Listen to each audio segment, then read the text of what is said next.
This film documents the Vietnam War in the words of Americans who served there.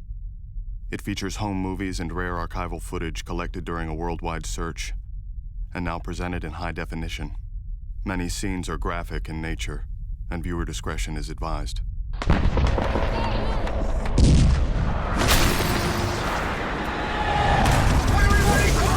I was in World War II, fella, and I served 3 years. I know what it's about. I have a son that's gonna go into the army. We fight because we must fight. If we're to live in a world where every country can shape its own destiny, we will not be defeated.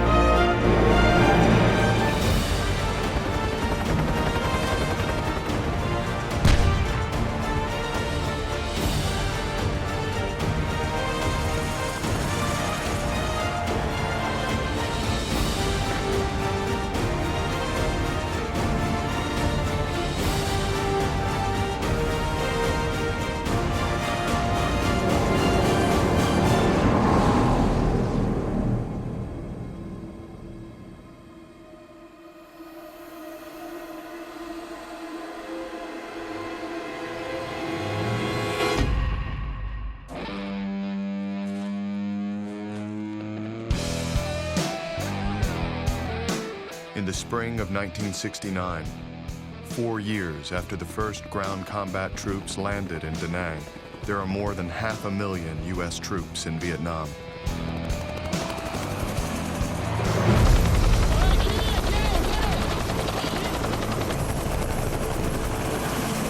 But the war that once garnered the vast majority of America's support has drastically changed. Years of growing frustration over a military strategy that focuses on enemy bodies instead of territory has caused public support to plummet.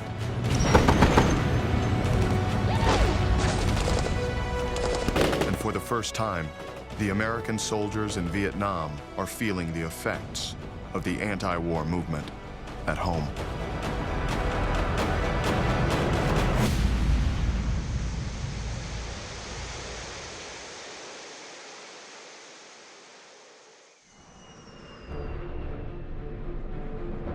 Having run on a campaign pledge of peace with honor, 6 months after taking office, President Nixon meets with South Vietnamese President Nguyen Van Thieu and announces his plan to end American involvement in Vietnam.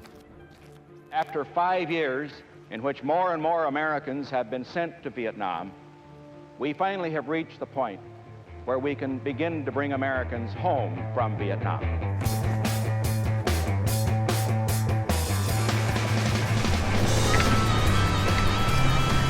The U.S. military now begins the long and complicated process of withdrawing American troops and training the South Vietnamese to take over full combat responsibilities. The strategy is called Vietnamization.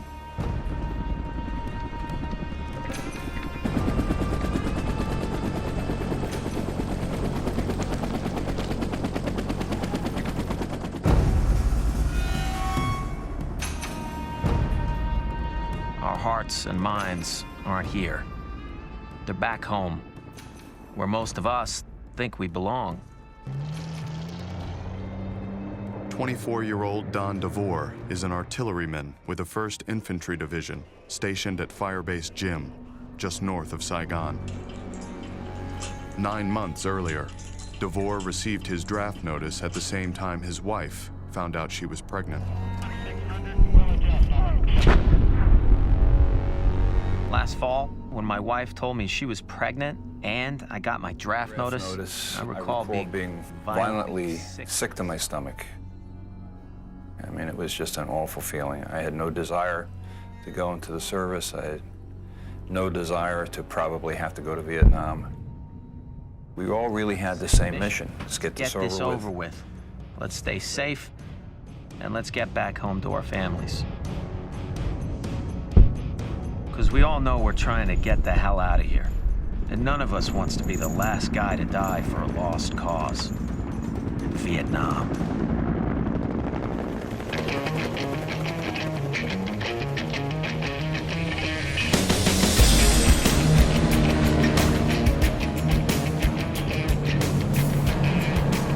Everyone's on edge. Bad enough that we're out here in the middle of this crap. Now on top of that, we've got these damn ARVN hanging over our shoulders. Gary Benedetti is a 24-year-old coxswain in the Brown Water Navy. As part of the Vietnamization process, he and his fellow sailors are training the South Vietnamese to operate U.S. boats and weapons in the Mekong Delta. With over 3,000 miles of twisting rivers, streams, and canals, the Delta is a watery version of the Ho Chi Minh Trail, used by enemy soldiers to move men, weapons, and supplies into the South. It's also home to over half the population of South Vietnam, an estimated 8 million people, and produces nearly 70% of the country's rice, making it one of the most highly contested areas in South Vietnam.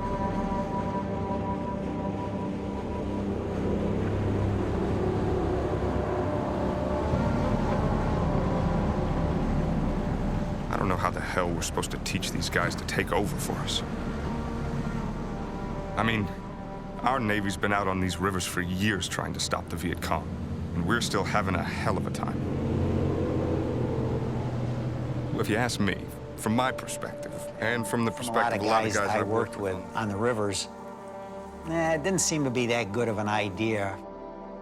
What it was is lack of knowledge of the boat. I mean, they're brought up in the rice paddies. They can shoot. You know, a farmer can shoot, but he can also fix a tractor. These guys didn't have tractors, they had water buffalo. So to put them on a piece of machinery. A piece of machinery. You can't do it, especially out here, in the middle of all this. I mean, the VC ambush us every chance they get. When that happens, it takes everything we got just to stop them.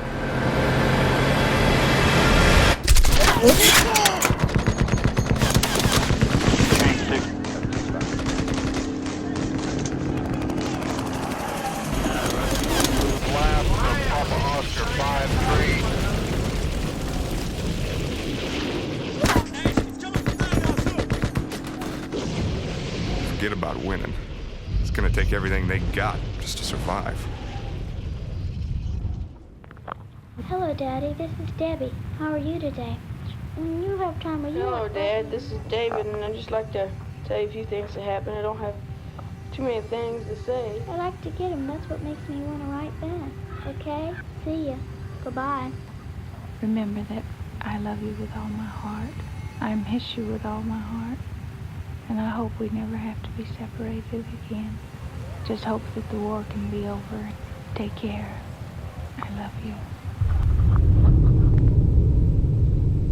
Ann Purcell's husband, Ben, has been missing in action in Vietnam for 13 months, ever since the helicopter he was riding in was shot down. Since then, she and her 5 children have had no contact with him and no information as to whether or not he is still alive. I haven't listened to Ben's tape since he went missing. It's far too painful. But he is still all I ever think about. Most mornings, it's a struggle to get out of bed. If it weren't for the children, I probably wouldn't even bother. So when the military liaison officer called and said, "May I come out?" And I said, "Sure." And so he came out and handed me a little piece of paper, and it said, "Your husband's status is being changed from missing in action to POW because a Viet Cong soldier has been captured, and on him he had all the interrogation papers of the men that were aboard the helicopter." As I run outside to tell the children, I'm suddenly overcome with the sheer, simple beauty of the day. It's as if I've spent the last year seeing the entire world through a dark gray veil. And now, finally, that gray is gone. Of course, I realize that none of this means Ben is still alive. A lot could have happened in the last 13 months. But still, I feel like I've finally got something to hold on to. I've got hope.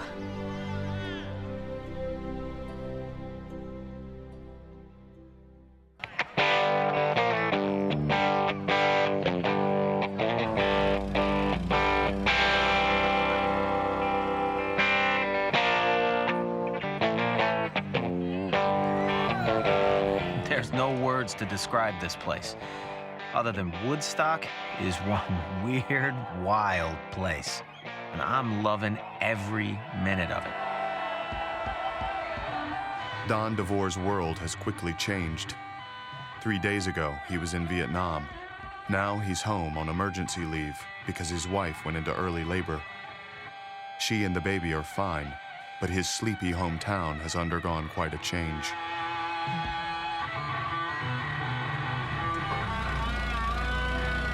I got All the on roads Route around 17. here were like it a was a parking parking lot. lot. I thought perhaps there was an accident or something, but it was just so many cars there. I couldn't believe it. I turned on the radio, and they were reporting on Woodstock.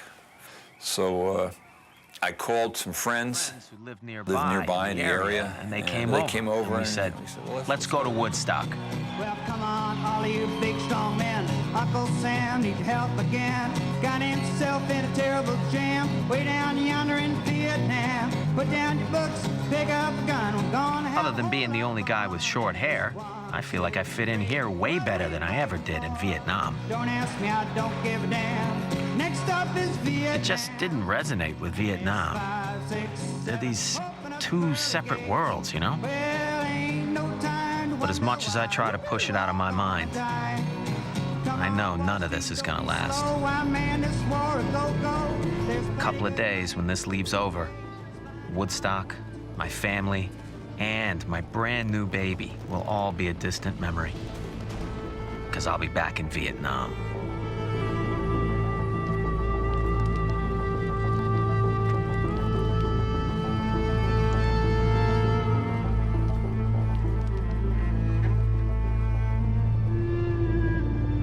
Every day here is the same as it was before I left.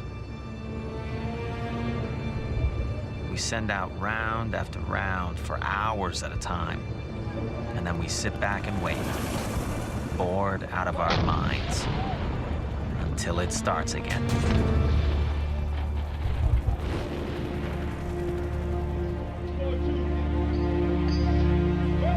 After a week in the U.S., Don DeVore is back at Firebase Gym. He and his fellow soldiers have just learned that Ho Chi Minh, the communist leader of North Vietnam, has died. They're saying we're supposed to have a ceasefire in honor of Ho's death, but we all learned from Tet that ceasefires don't mean shit.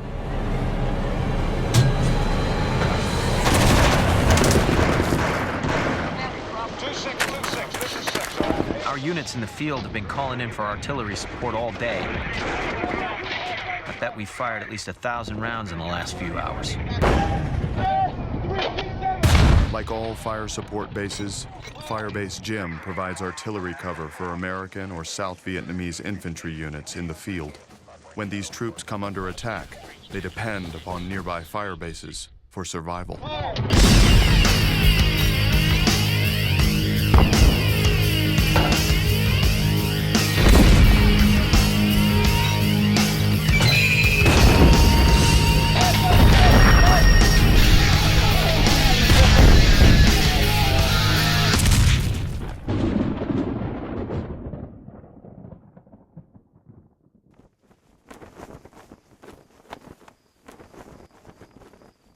Come sunset, things die down. But we're still on full alert. Not surprisingly, enemy forces launch the majority of their attacks at night, under the cover of dark. Fire bases, such as Gym, are considered primary targets. And since the bases are immobile, the VC have ample time to scope out any weaknesses.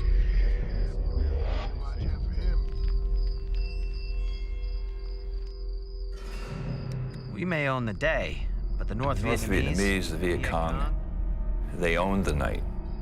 That was their time.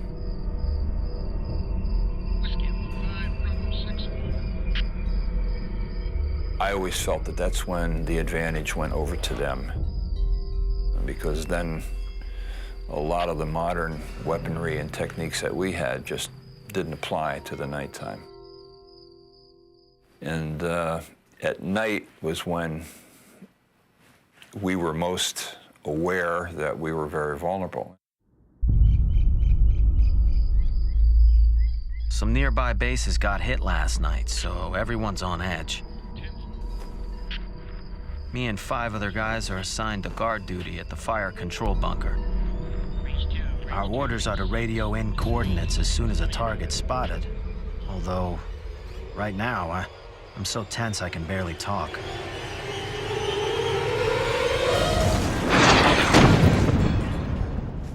All of a sudden, I hear an explosion on top of the bunker. Yeah, well, I wasn't sure what it was, but I could see a very nervous look on the faces of some of the others, and I heard somebody say it sounded like an RPG going off, a rocket-propelled grenade. All of a sudden, this terror just goes through everybody, you know. I heard somebody yell, "There are dinks in the wire."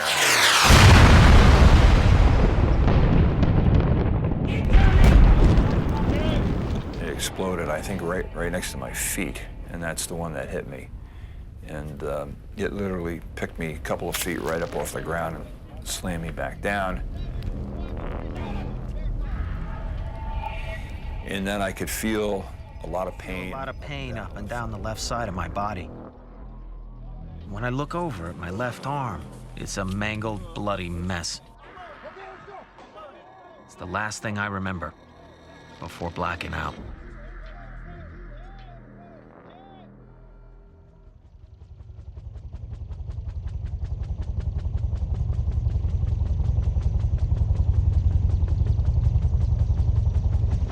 By dawn, the attack on Firebase Gym is over. As usual, the enemy withdraws at first light when American firepower is once again most effective.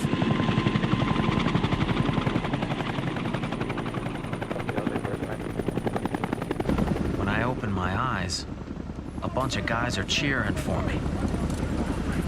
Kind of like a football player who's been hurt on the field.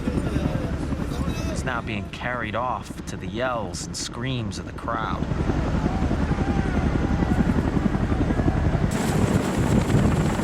And as we lift off, a calm starts to come over me. I can see out the side door that the morning sun is starting to set in. Kind of a purplish red sky.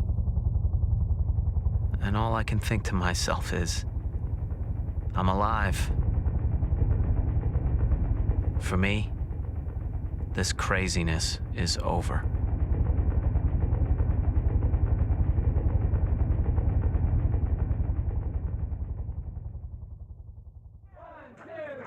In the fall of 1969, the anti-war movement is heating up.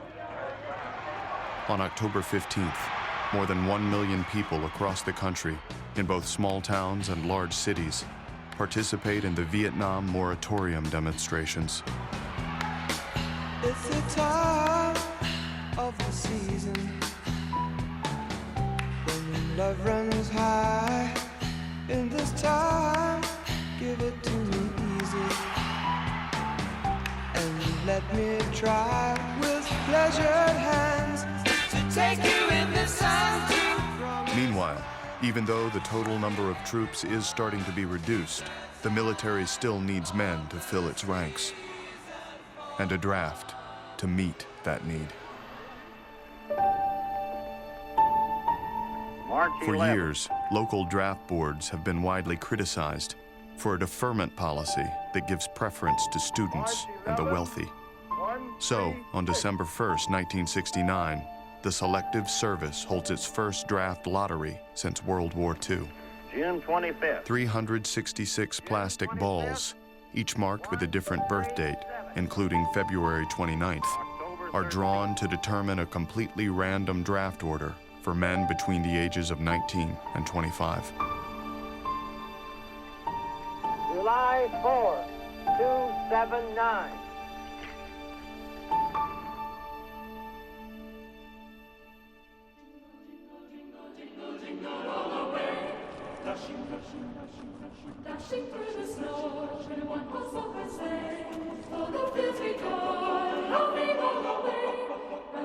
The children have been the happiest I've seen them since Ben left.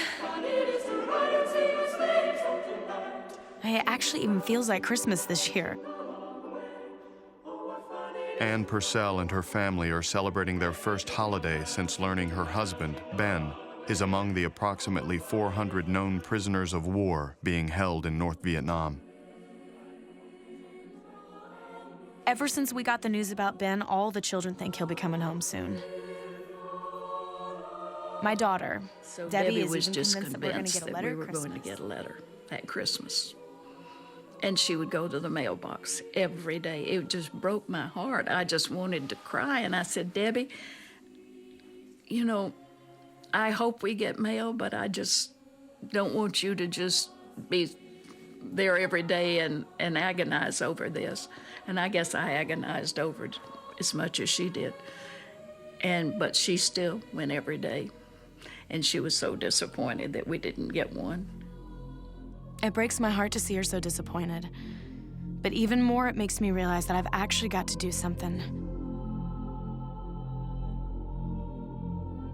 I can't just sit back and hope anymore. I've got to do whatever it takes to make my family whole again.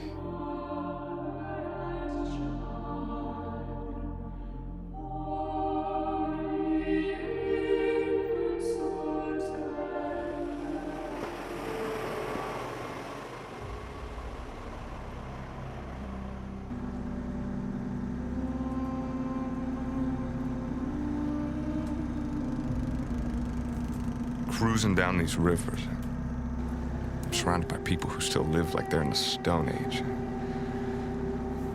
You can almost forget that we're in the middle of a war zone.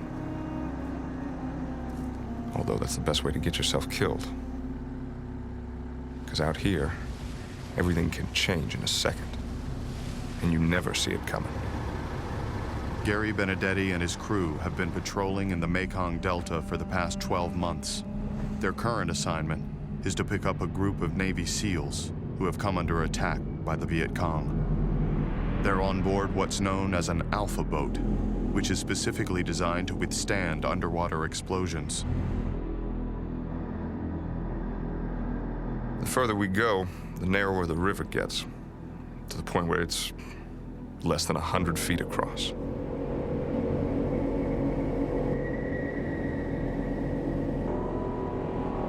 And you're looking and expecting to get shot at any time, and you can't see anything because all you can see is jungle. You can't see beyond the jungle because it's really thick. So you're kind of going down there, and you're wondering what what's happens. happening. You're expecting it at any time.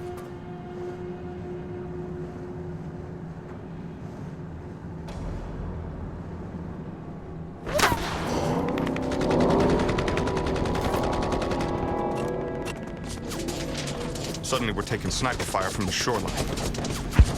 Everybody opens up. You don't even know what the hell you're shooting. You just keep shooting.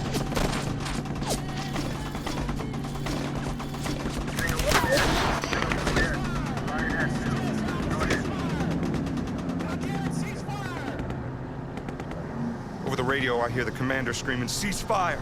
Ceasefire! This is Jester Alpha! Ceasefire!"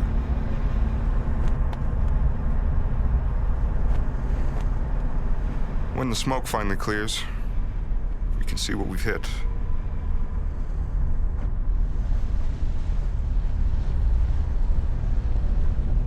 It's a little village full of people, all dead. I can feel my blood start to boil. Because, the VC, they do this on purpose. They hide behind these people, and then they fire on us. Because they know we'll fire back. It's their way of making sure the civilians don't trust us. In a few more weeks, I'll be going home. When I do, I sure as hell hope the South Vietnamese can pick up the slack. Because judging from how these VC treat these people, God help them if they can't.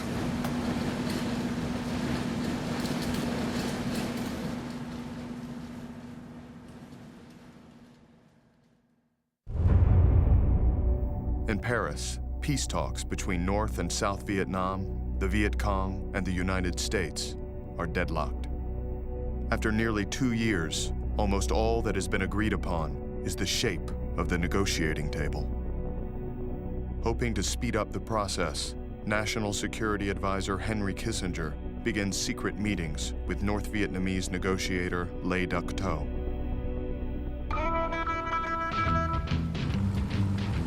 Meanwhile, Nixon's Vietnamization program is being slowly but steadily implemented. Throughout the country, U.S. troops are handing over equipment, bases, and years of military knowledge to the South Vietnamese. It's going to be a shambles. There are good ARVNs, don't get me wrong, there are some really crack outfits, but the rest of them, I don't want any part of it. It's going to be bad. Can't get the support now. What's it going to be like when there's less and less of us?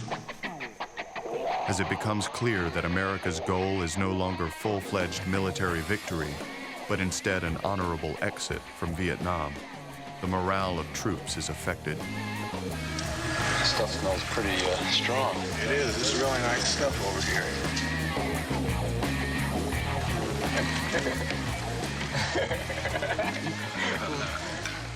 And you empty it out and you stick the bowl in the barrel, blow into the bowl, and when it comes out, you get really stoned.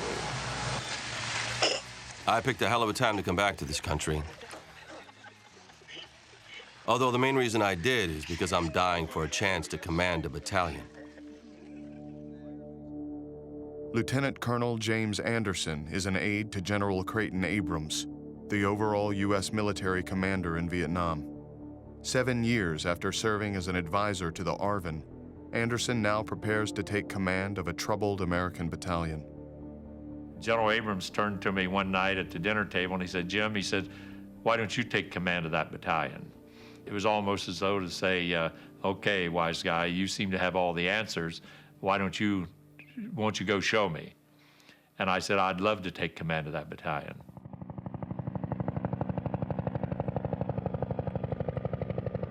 Anderson will soon discover just how important unifying his men is. The door to battalion headquarters opens, and in walk a bunch of generals. They swear me to secrecy and get right to the point. How long before you can be prepared to make a combat assault into Cambodia? And I said, are we talking about in terms of hours, days, weeks, months? And they said, we're talking about hours. For years, the North Vietnamese have used neighboring Cambodia as a refuge. Much of the Ho Chi Minh Trail runs through the country, and large stores of enemy weapons and supplies are hidden along the border. But since the start of hostilities, U.S. policy has prohibited its ground troops from entering the country for risk of widening the war. In early 1970, however, President Nixon sees a window of opportunity when the Cambodian leader Norodom Sihanouk is ousted by the pro-American general Lon Nol. Despite the political risk, Nixon decides a chance at destroying the NVA's capacity to launch assaults into South Vietnam is worth the gamble, and so he issues top-secret orders, sending U.S. troops into Cambodia.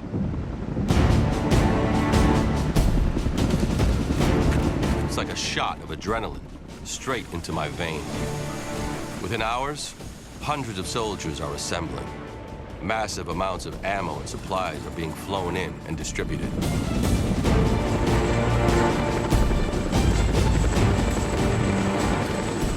No one can contain their excitement. We've been waiting a long time for this. A chance to cross that forbidden line and see what's on the other side. We're finally going into Cambodia.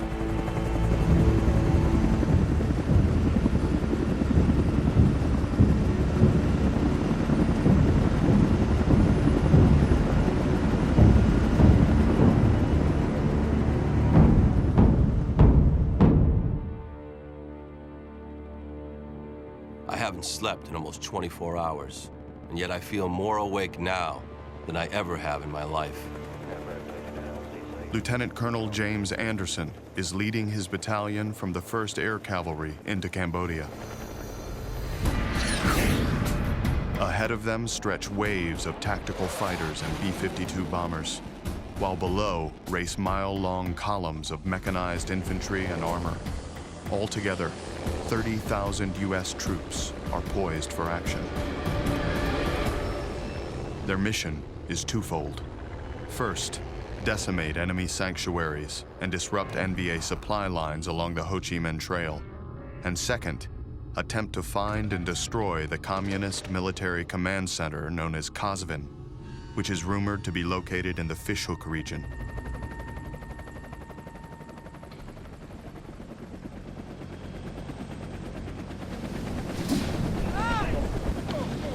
As soon as we hit the ground and get organized, we move out.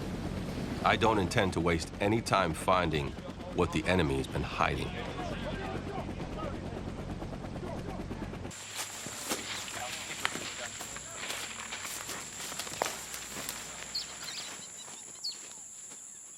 Roger, we just come up on a trotter here. I think it's into a small village. Don't seem like there's any movement in there. It doesn't take long. Within 2 hours, we come across a massive enemy training and supply dump. Start coming this way, up.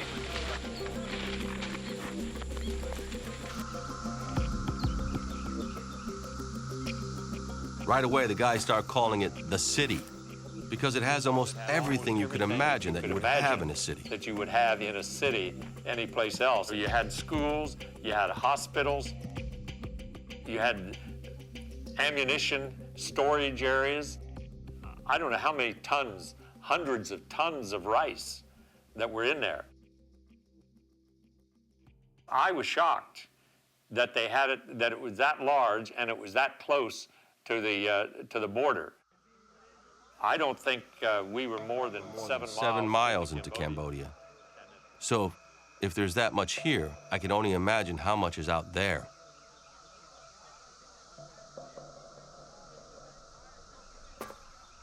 There's so many supplies, it'll take months to destroy it all.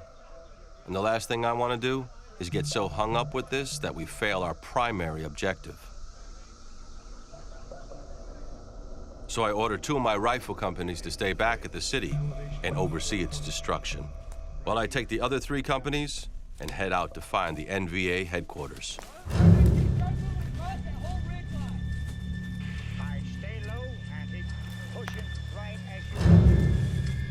While Anderson and his men speed towards their objective, President Nixon prepares to deal with the political problem, the uproar that the news will surely provoke.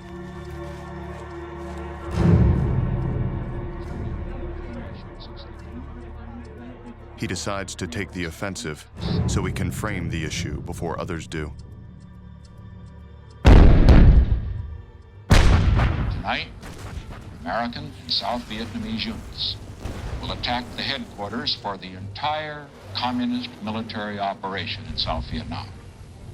This is not an invasion of Cambodia. The areas in which these attacks will be launched are completely occupied and controlled by North Vietnamese forces. We take this action not for the purpose of expanding the war into Cambodia, but for the purpose of ending the war in Vietnam and winning the just peace we all desire.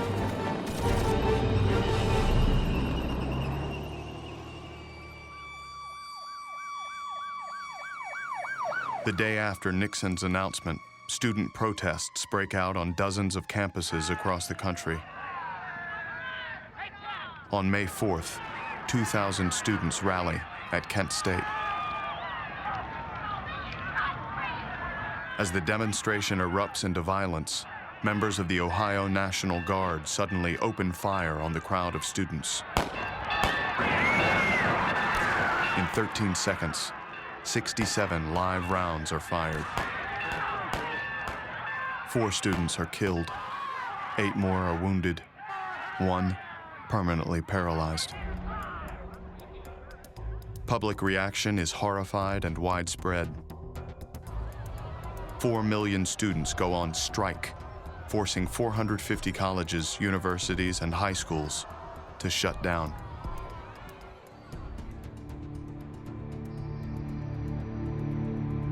Ever since I came back from Vietnam, I've been trying to push this war out of my mind. But seeing this makes me realize I can't keep quiet anymore. 2 years earlier, Barry Romo returned home from Vietnam with the body of his nephew, Robert, who was killed in action after the Tet Offensive. I can't lie to myself anymore because this war isn't ending. So I grab a buddy of mine who served with me over there, and we put on our fatigues that we had worn in Vietnam, and we still had them, and they still fit. And we went to the anti-draft rally. And as I'm looking around at all those faces of those kids, all the frustration and the anger and the loss that I've been feeling boils up inside of me. I don't care what the hell anyone thinks or what anyone says. This has got to end. This has got to end now. So I jump up and I start telling all these kids that if they're brave enough to burn their draft cards and risk going to jail, well, then I support them. Because I've had enough fighting, enough killing, and enough of this war. It felt liberating. I felt like someone had taken 10,000 tons off my shoulder. I no longer was bearing the burden of Richard Nixon and Lyndon Johnson's sins. That I was taking a good stand and a manly stand and a human stand and a purposeful stand.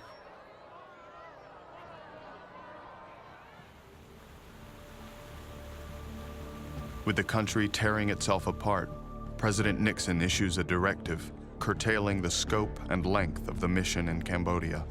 He pledges that U.S. forces will advance no further than 19 miles into the country and sets June 30th as the date all American troops will return to South Vietnam. According to our intelligence, we're less than 3 miles from the North Vietnamese headquarters, meaning we'll be there before nightfall.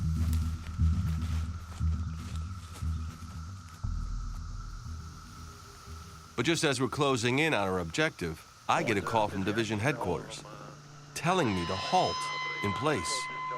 Do not go any further. Don't go any further. Doesn't make any sense to me tactically. And I was pretty upset about it. I called and I said, who in the hell is making this kind of dumb decision? You know, I'm within 5 kilometers of my objective, and we can be there by nightfall. I said, what's going on? And well, finally the division commander got on the phone and said, Anderson, shut up and listen. Your orders are halt in place, don't go any further. I found out later that President Nixon reported to the American people that our objectives in Cambodia were limited. I'm absolutely speechless. For the first time in a long time, it seemed like we were finally using some common sense in this war. Now, I'm not sure what the hell we're doing.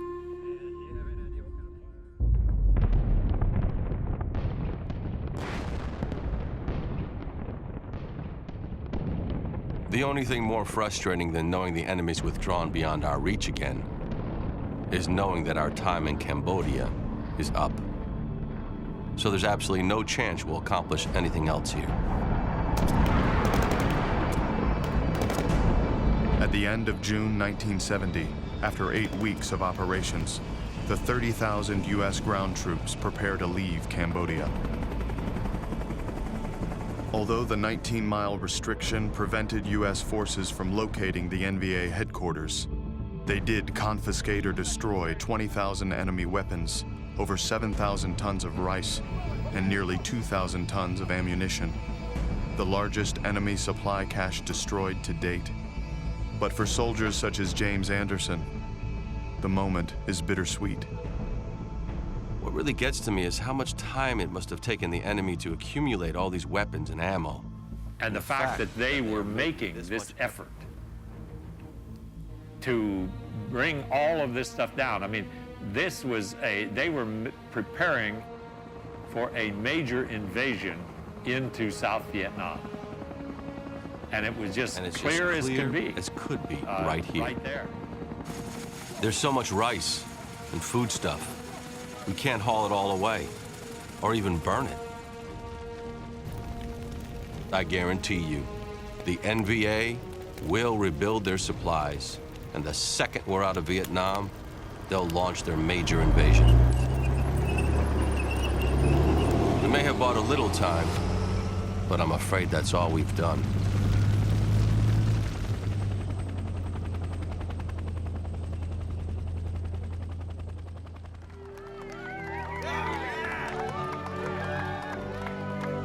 Every day I see another wife welcome her husband back from Vietnam. I'm so happy for them. But at the same time, nobody's doing a thing to help bring Ben home. And I'm through waiting.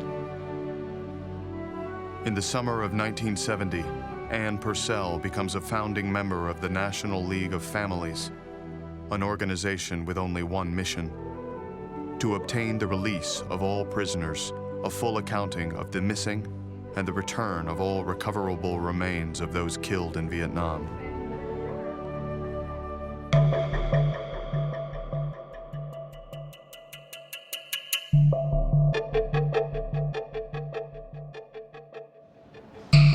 We set up bamboo cages so people can see what our men are held in, and organize petitions and letter campaigns.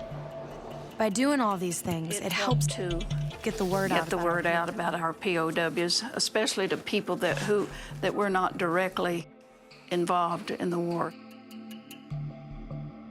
It made people realize that there is a human being that's out there that we need to think about and pray about, that's been fighting for our freedom. But as 1970 slips into 1971, peace talks continue to stall, while America's withdrawal from Vietnam accelerates. Over the past 10 years, presidents of the United States have come before the American people in times of crisis to talk about war, the threat of war. Today, I am able to talk to you in a more hopeful and positive vein about how we are moving this nation and the world toward a lasting peace. We have kept our commitments as we have taken out our troops. South Vietnam now has an excellent opportunity not only to survive, but to build a strong, free society. We are at a critical moment in history. What America does or fails to do will determine whether peace and freedom can be won in the coming generation. That is why the way in which we end this conflict is so crucial to our efforts to build a lasting peace in coming decades. The right way out of Vietnam is crucial to our changing role in the world.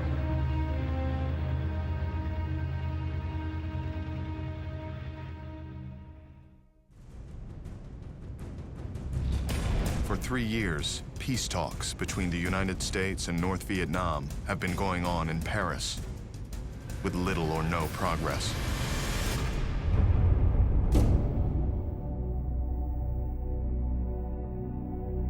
In January of 1971, the talks remain deadlocked, as do the private meetings between National Security Advisor Henry Kissinger and North Vietnamese negotiator Le Duc Tho.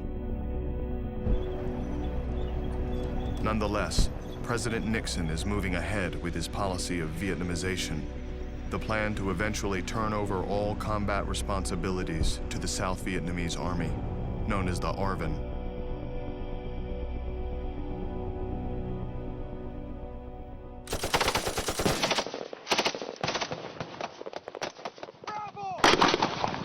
As a result of the ongoing U.S. withdrawals, pressure is increasing, not only on the ARVN, but also on the remaining Americans to carry the full load of combat operations.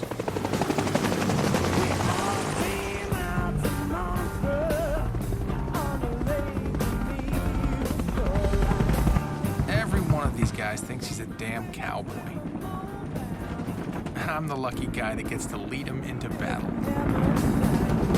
29-year-old Major Bob Kluel was a military advisor to the ARVN in 1964. He returns to Vietnam as a company commander in the 101st Assault Helicopter Battalion. My captains are experienced, but some of my pilots are all recently commissioned.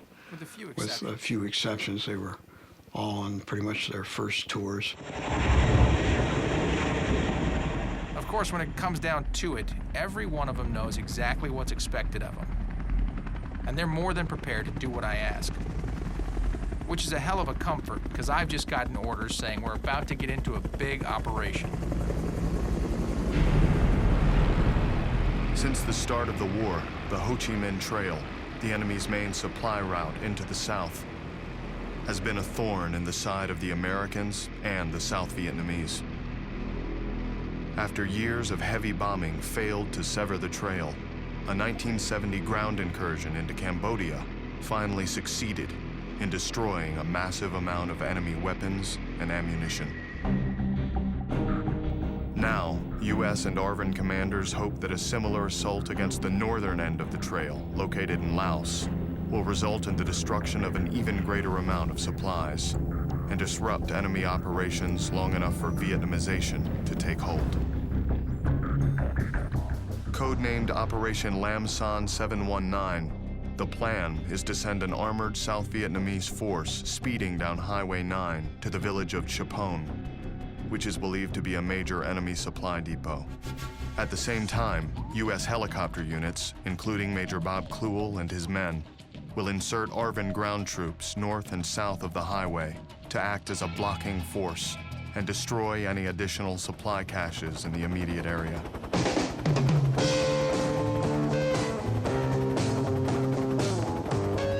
In total, 12,000 South Vietnamese are heading into Laos. And for the first time since American forces took over primary military leadership, they will do all of the ground fighting. A congressional amendment enacted a month earlier prohibits U.S. ground forces from setting foot outside South Vietnam. Lam Son 719 will be the first real test of whether or not the South Vietnamese military is prepared to lead the war by themselves. Right as we're about to take off, a couple of my pilots ask, who the hell are we supposed to talk to on the ground in Laos, since none of the ARVN we're dropping off there speak English? I tell them not to worry, because we've got translators standing by. But in the back of my mind, I have a terrible feeling that we're heading into trouble.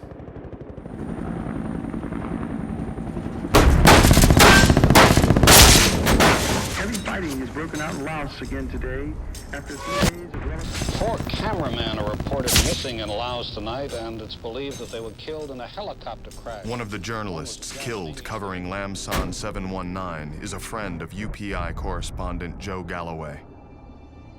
Galloway was last in Vietnam during the Ya Drang Valley battles almost 6 years earlier.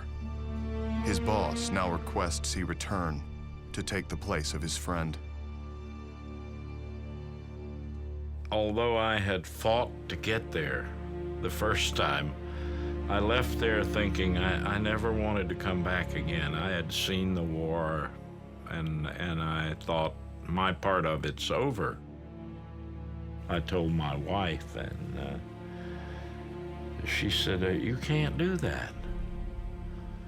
You're still grieving for your friends, and you're going to go there and put yourself in the same situation?" And I said, "Well, I have to do it." And she said, "Well, if you go, I may not be here when you come back." And I said, "I may not come back." I began to think we're all supposed to die in that place.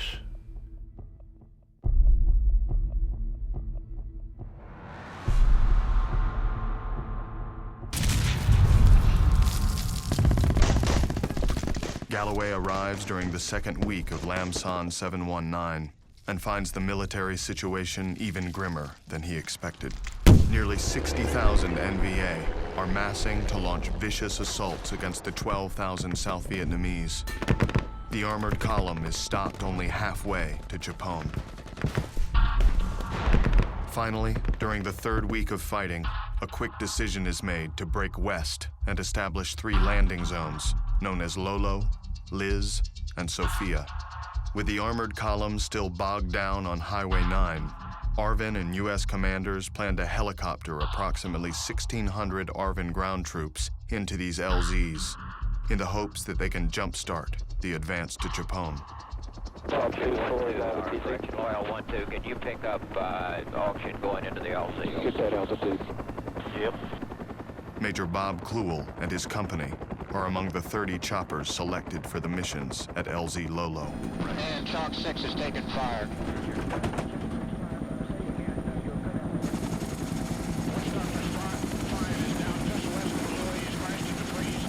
Witch Doctor 05, this is Bird 6, say your location. Jesus, man, what the hell is going on out there? Over the radios, we can hear the choppers ahead of us. They're taking heavy fire from all over the LZ. 4-6, 29er is the lead. Our lead aircraft was hit. Chalk 2, take over the flight. I'm going down to look for Witch Doctor 5.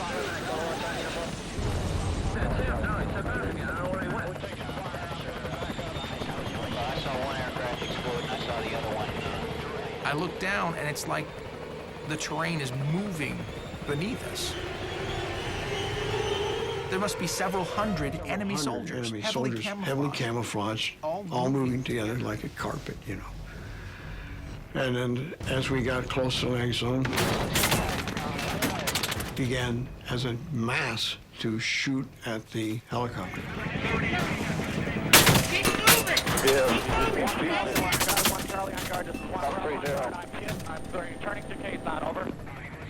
Within minutes, 2 of my choppers are shot down.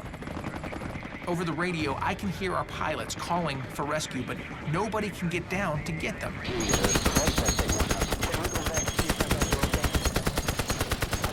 Kluel and the remaining choppers are determined to rescue the 8 downed Americans from their company. For over an hour, they circle the LZ. But with their fuel and ammunition nearly depleted, they are finally forced to head back to the base at Khe Sanh. I have no contact with my leadership at the present time.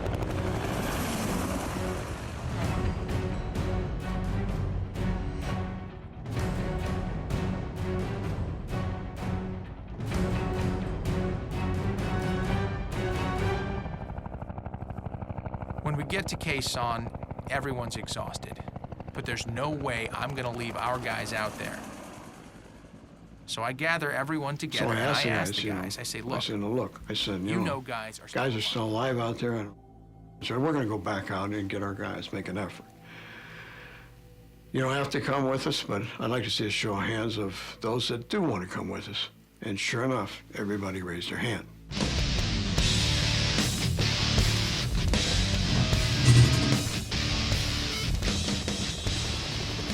As we head back towards Lolo, I feel an incredible sense of pride. This is what being part of a chopper crew is all about.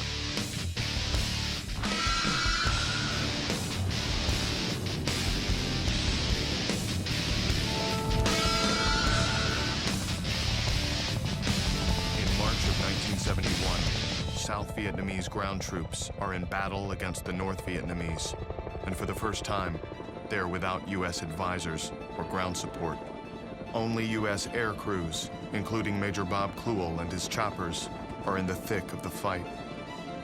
They are speeding towards landing zone Lolo in Laos to rescue the 8 men from his company who were shot down by the NVA. My mind's racing a mile a minute, running through every possible scenario. Only one thing's for sure. We've got men down there, and we aren't leaving without them. These men are some of the most courageous, most dedicated soldiers I have ever met. Every one of them knew exactly what kind of hell was out here, and yet not a single one even hesitated at the thought of coming back for their friends.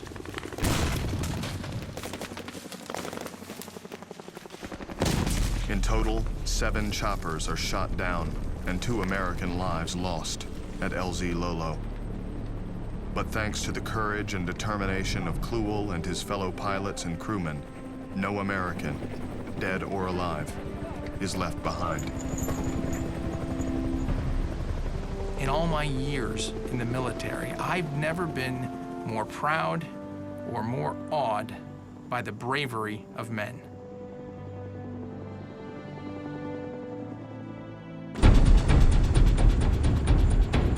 Three days later, the push continues as 120 American choppers lift off to deliver 800 additional ARVN ground troops within striking distance of their ultimate target, Chapone.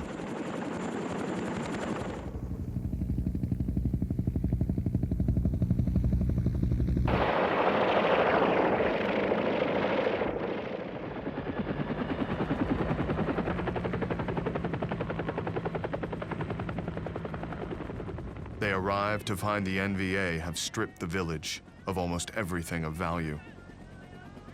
Chapone is not even close to being the massive enemy supply depot military commanders expected.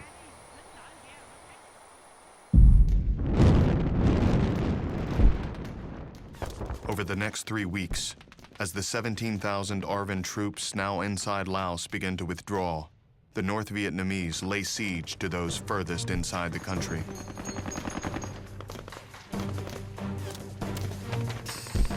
With their troops surrounded and outnumbered, inexperienced South Vietnamese commanders begin to lose control, forcing U.S. choppers to come to their rescue.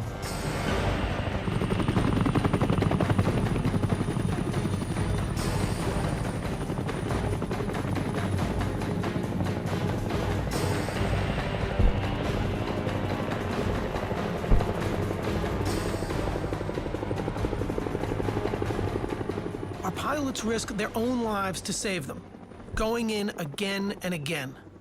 Some of them are being shot down 2-3 times a day. 3 times a day.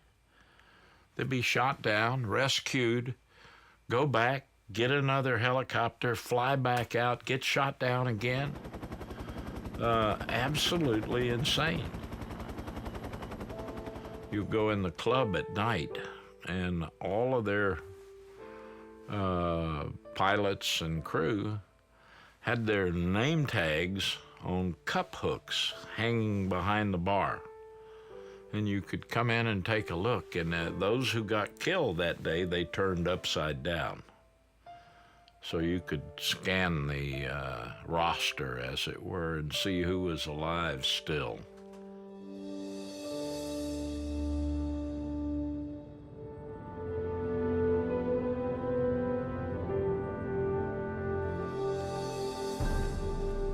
By the time Operation Lam Son 719 concludes, nearly 3,800 ARVN have been killed. 253 Americans are dead, and over 1,100 wounded. It was a disaster.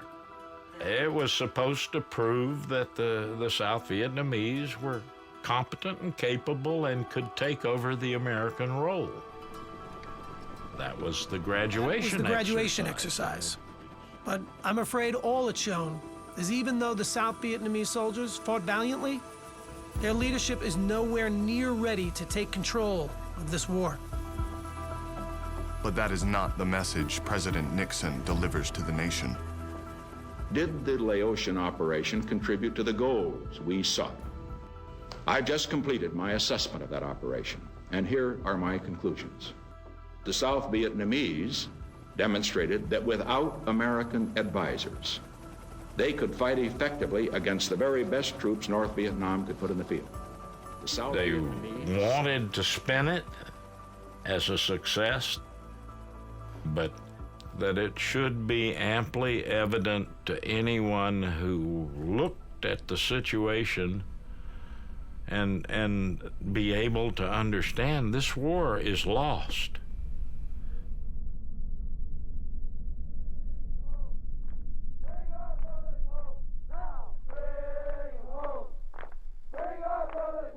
Less than 3 weeks after President Nixon delivers his assessment of Lam Son 719, a 5-day-long demonstration in Washington, D.C., organized by Vietnam Veterans Against the War, garners huge publicity and controversy. On the fourth day of the event, VVAW spokesman John Kerry testifies before Congress. He is the first Vietnam veteran to do so.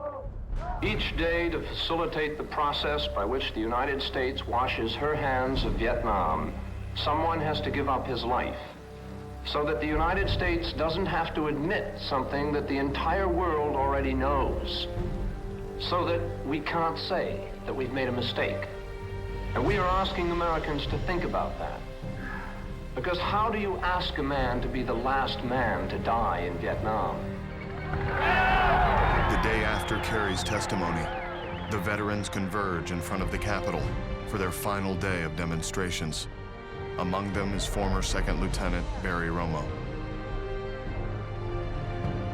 When we get to the Capitol, everyone lines up, and every single person, one at a time, takes the medals they had won in Vietnam and throws them away.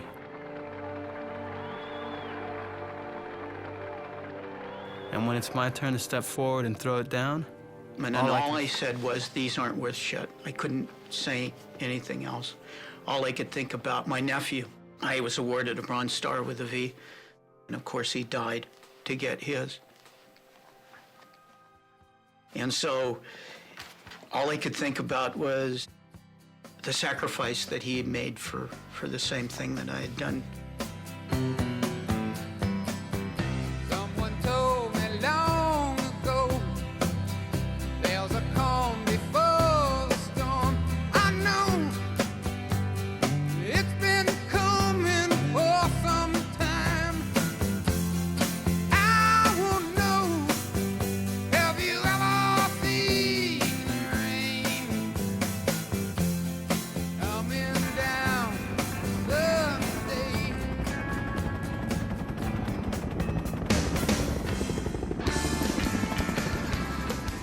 I can't say I'll miss this place, but I sure as hell will miss these guys. Although from the looks of things, they'll all be following me home soon enough. In July of 1971, Major Bob Kluel completes his tour of duty, having flown over 600 combat hours as company commander. No matter what anyone says, we came here to fight for democracy, just like our fathers did in World War II. Just like them, we wanted to spare our families from the horrors of war, the things that they had seen that they and couldn't talk about. You know, as a consequence, we felt a deep commitment to serve our country in Vietnam. This war may not be the most popular anymore, but we know that we did what we were asked to do, to the best of our abilities. Throughout 1971, U.S. forces accelerate their withdrawal from Vietnam.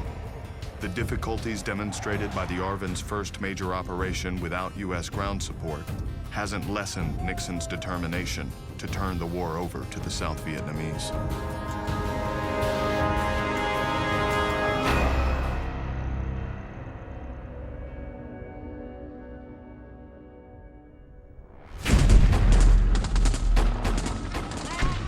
In March of 1972, with U.S. troop strength the lowest it has been in 7 years, the NVA suddenly stunned the world by launching a massive three-pronged attack into the South. Nearly 150,000 enemy troops, along with supporting armor and artillery units, launched conventional frontal assaults against thinly held ARVN defensive lines. As some South Vietnamese units begin to crumble, President Nixon once again goes on national television, this time to try to help a faltering ally by building a case for a new phase of the war. Throughout the war in Vietnam, the United States has exercised a degree of restraint unprecedented in the annals of war. However, when the enemy abandons all restraint, throws its whole army into battle on the territory of its neighbors, refuses to negotiate, we simply face a new situation.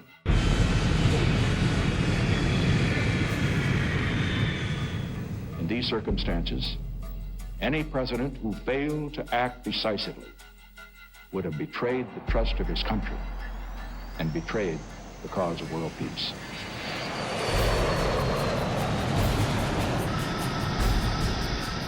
After a 3-year suspension, the U.S. begins large-scale bombings inside North Vietnam. For the first time, the North Vietnamese capital of Hanoi is targeted.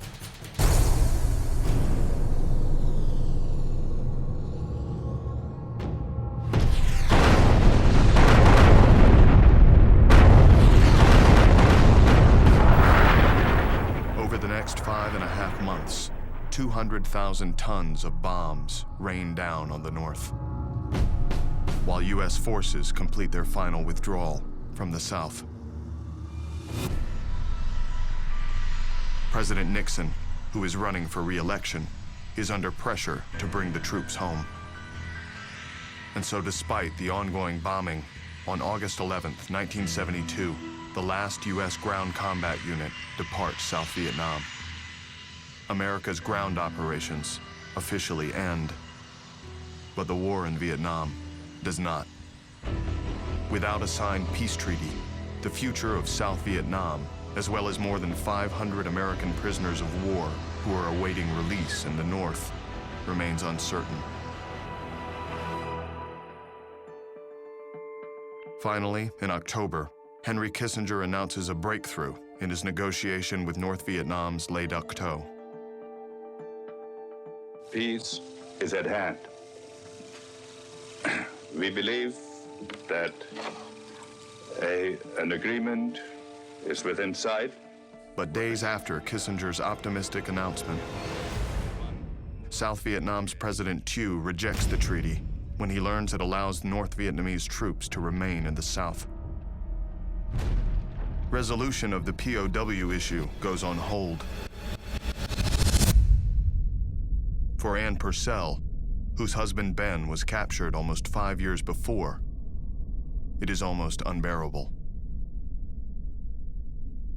It was a roller coaster. We felt hopeful, and then our hope would be dashed, and then again a hope, and then dashed again. It was just a roller coaster one week after the other. And I remember saying to the Lord in prayer when I don't know how much longer I can hold on.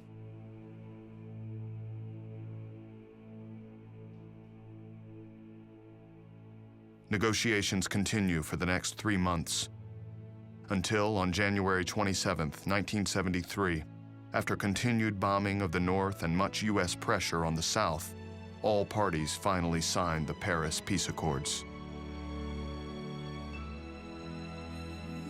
Hostilities are to cease immediately, but North Vietnamese troops are allowed to stay inside the South, on the condition that they do not continue to build up their forces or resume aggressions.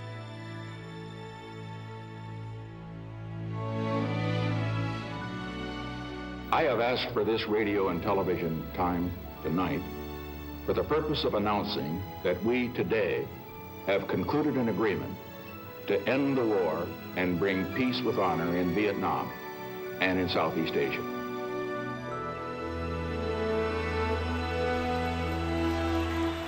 "28 years earlier, at the end of World War II, Times Square in New York City erupted in spontaneous celebration.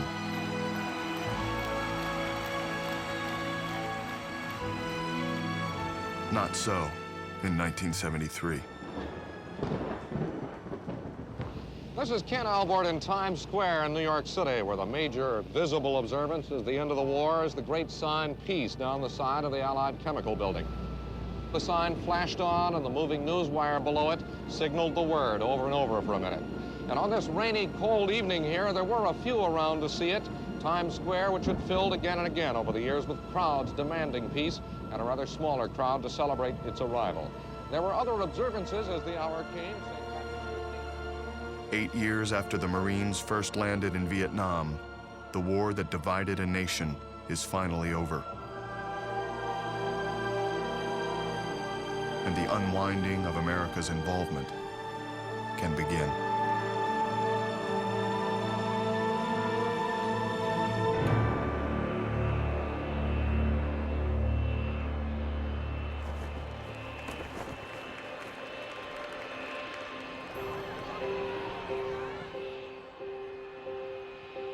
3 weeks after the Paris peace agreement is signed, the return of America's prisoners of war begins.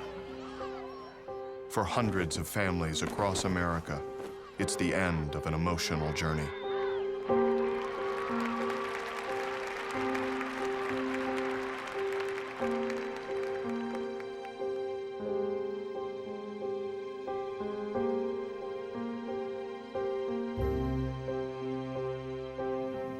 After 5.5 years, I know what makes America great.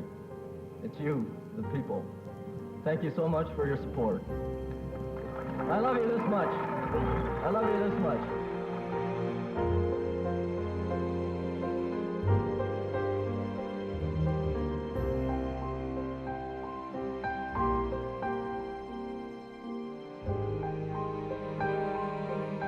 My stomach is in knots. For 5 years, I've done nothing but dream about this moment.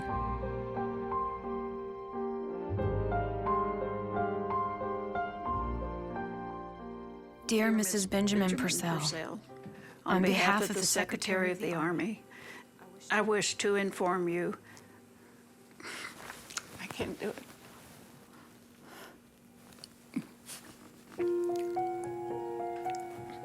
Give me a minute.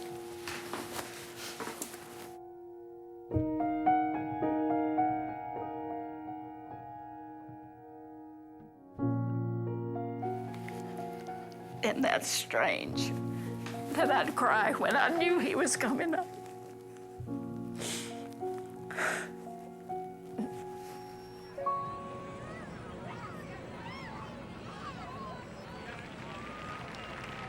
We all were transported by bus or sedan to the airport, and we were all waiting in our little groups.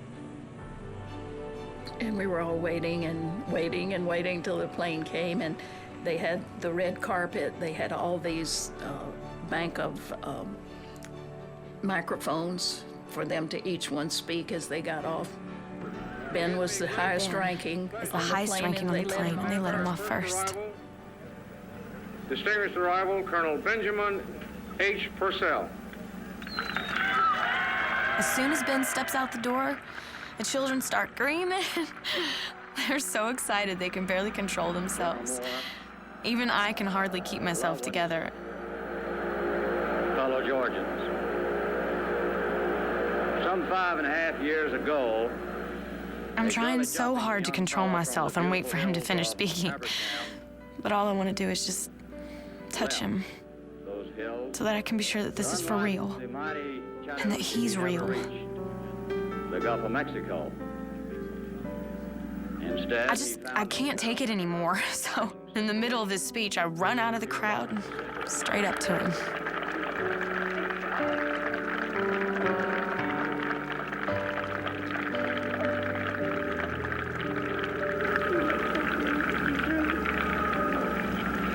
At this moment, my years of loneliness and my wife's long vigil comes to a happy end.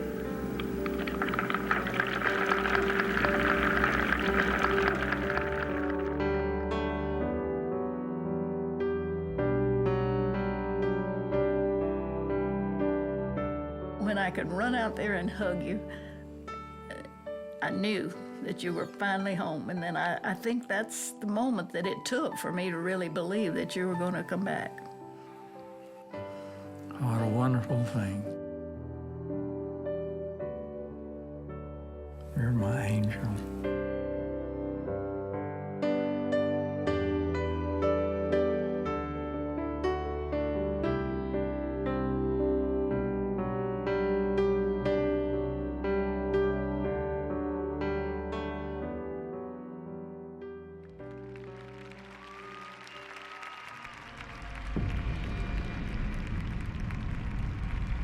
For many Americans, the return of the POWs marks the final conclusion of the Vietnam War.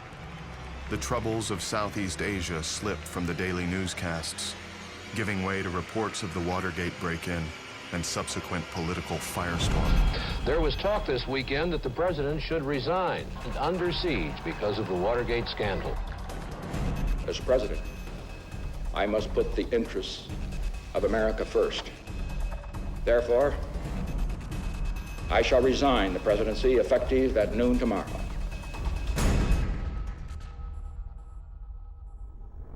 I, Gerald R. Ford, do solemnly swear that I will faithfully execute. By the time Gerald Ford assumes the presidency in August of 1974, U.S. aid to South Vietnam has been cut by 75% since its height a year earlier. For the ARVN, who've depended upon American money and military supplies since 1954, the cutbacks have a devastating effect. Planes sit idle on runways, unable to take off because of lack of fuel. Artillery pieces that had once been allocated 100 rounds per day are rationed to only 10. But while the ARVN supplies are dwindling, the North Vietnamese are rebuilding their military strength. On March 10th, 1975, just over 2 years after the Paris Peace Agreement was signed, hopes for an independent South Vietnam come crumbling down. The North Vietnamese launched their largest and most ambitious offensive yet into the South.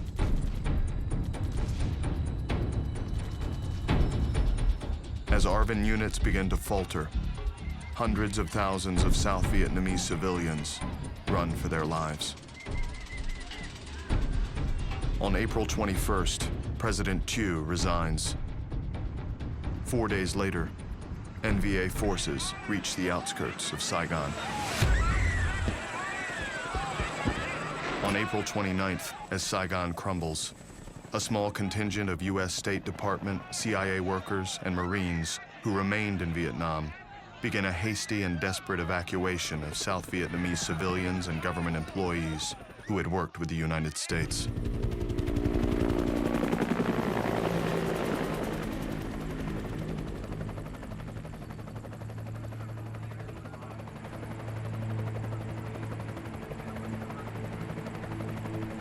Tens of thousands of people scramble onto U.S. ships waiting offshore.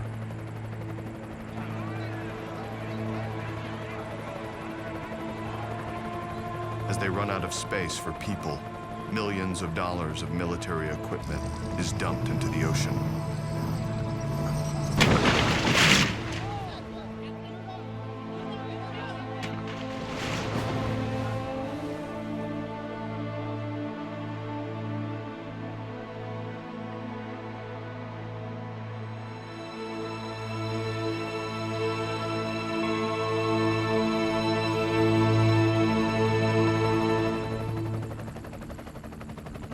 On April 30th, just before 8 a.m., the last American chopper to leave Saigon lifts off from the roof of the embassy.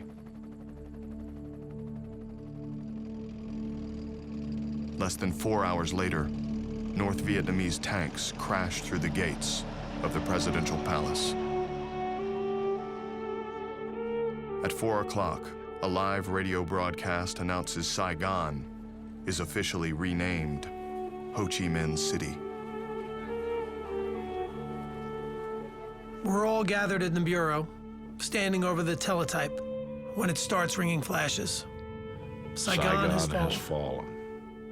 Saigon has fallen. The presidential palace is taken. It was over. It was over.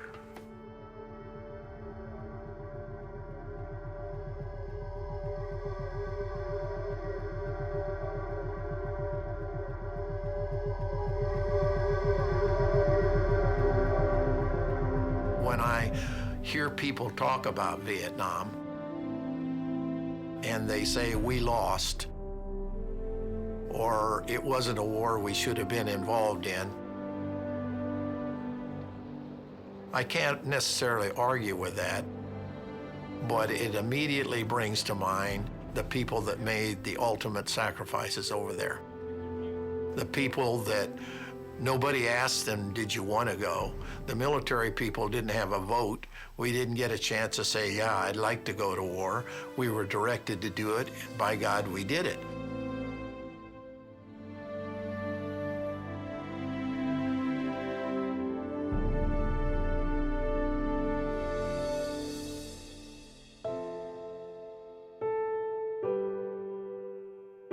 I had taken my military experience and I'd really buried it. And I didn't want to bother with it, and I didn't want anybody else to bother me with it. But in my kids' eyes, it was a thing of value, and they're very proud of me. That changed my life.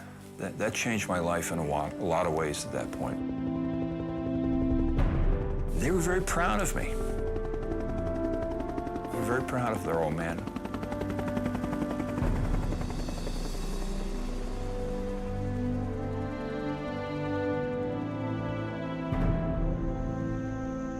When people ask me about my Vietnam service, I always tell them I'm very proud that I served.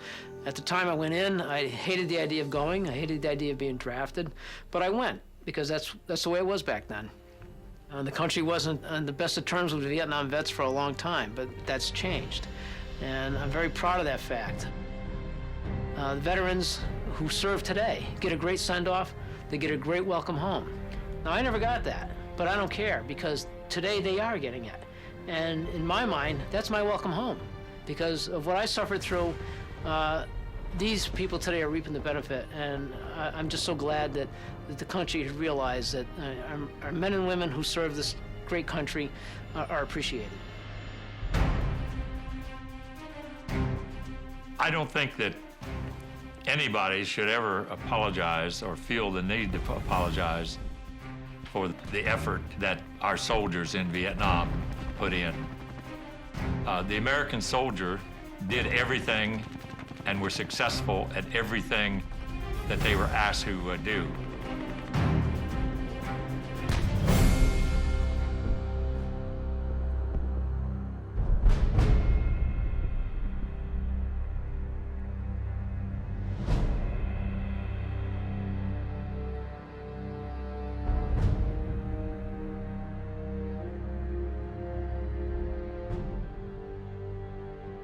We had, again, people that felt that they were not going to come back, but they went over there and they served their country. So I remember the brave people that went over there and did what we asked of them.